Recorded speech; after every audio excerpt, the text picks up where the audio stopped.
पकत पकत पकत पर जब तैयार भा तो भैया सब तो टोए ना सके का चावल हमन से तो हुआ थी चूड़ा गिना चूड़ा बनी अब भाई था शायद कुछ कड़ा बात थोड़ा और चुर जाए माने जब तक रीझ ही न जाए तब तक भात ना तैयार हुआ। आजकल तो कुछ नहीं कुछ अरैठे वैसे कहीं तो चुरी गए कुछ कच्चे जैसे रह जाता जब तक रीझ के न चुरे भैया तब तक वो भात ना कहता। और यही से आजकल सब भात मंगवे ना करते चावल मांगा थोड़ा चावल लेती माने पाक ना कच्चे कच्चा रहा। भात कब हुआ जब खूब रीझ करके पक गया तब भात तैयार हुआ। इतनी मेहनत बा भैया भात बने में वैसे भक्तों बने में इतनी मेहनत किया है। जो भगवान का भक्त बनना चाहता है उसका भगवान वही मूसरा से कूटा था मुसरा से कूटत मुसरा उनका क्या हुआ आपदा विपदा यह इनके मूसल है यह इनके मूसल है। भगवान की मार बड़ी टेढ़ी है। भगवान आपदा विपदा रूपी मार से मारे लगा थे इतना मारा थे कि जब तक ओका वैराग्य न हो जाए माने कुछ छूट न जाए तब तक ओका मारा था। या तो भगवान के शरण में जाइए नहीं अगर मार खाना हो तब भगवान के शरण में जाइए ध्यान दीजिएगा।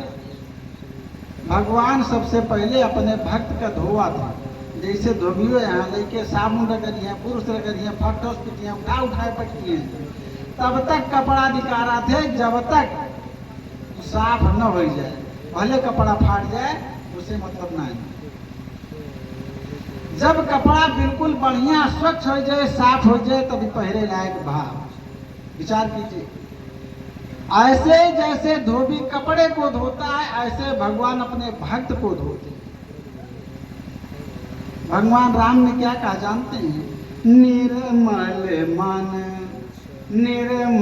मन जन सो मोहि पावा निर्मल मन जन सो मोहि पावा मोहि कपट छल छिद्र न भावा। निर्मल बिना मल के जो मल से रहित हो जाए जैसे शीशा में अगर तनिको गर्दा पड़ी है भैया चेहरा साफ नहीं दिखाई। मल से रहित दर्पण की तरीके से शीशे की तरीके से जब आप हो जाएंगे तब परमात्मा आपको स्वीकार करता है।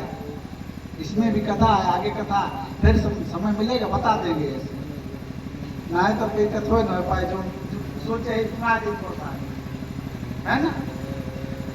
तो इस प्रकार से भक्त बनना बड़ा कठिन है। भगवान तब तक धोते हैं और मनई तनिक आपदा विपदा पड़ जाते भैया घबराए जाते कहा तन्ना से भगवान कहते हैं इतनी पूजा पाठ के ओकरे बादो हमका इतनी आपदा मिलती है। कुछ माताएं बहनें भाई बंधु लोग मिलते हैं ऐसे कहते हैं महाराज जी हम इतनी पूजा के हनुमान जी के इतनी पूजा के काली माई भगवती माई के नौ सब साथ में देती है।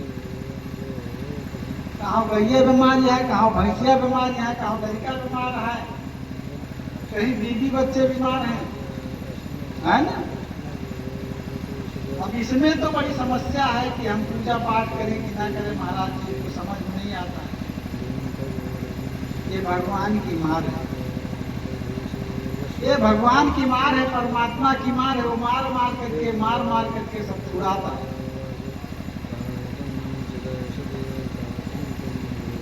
एक बार की बात है भगवान जो है छुड़ाने की व्यवस्था कर रहे हैं कैसे। वही नारद जी के कथा बताए ना वीणा वाली कथा बताए ना। एक कथा और बारह में रामचरितमानस में एक कथा और है। जब भगवान राम वन में जा रहे थे तो रास्ते में पर्वत थे। पर्वत पे रहने वाले जो ऋषि मुनि थे तपस्या कर रहे थे वो बड़े प्रसन्न थे बहुत प्रसन्न थे। कहें चला भगवान आवत हैं अब हमारो सबके कल्याण हो जाए। भगवान आवता है हमारो सबका कल्याण हो जाए। कौन कल्याण हो जाए? सब जने सुने रहे कि भगवान के चरण के धूल लागे से पाथर स्त्री हो जाती। भगवान के चरण के धूल लागे से पाथर स्त्री हो जाती। कहें रोज पूजा पाठ करत करत स्तुति करत करत दिन रात बीत जात है। अब भोजन बनावे समय ना मिले थे का जनी हमो सबका मिल जाई हैं तो कुछ हमारो कल्याण हो जाए भाई। कुछ कम से कम भोजन पानी बनावे लगी है तो उतनी देर और समय मिल जाए भगवान भजन करे है।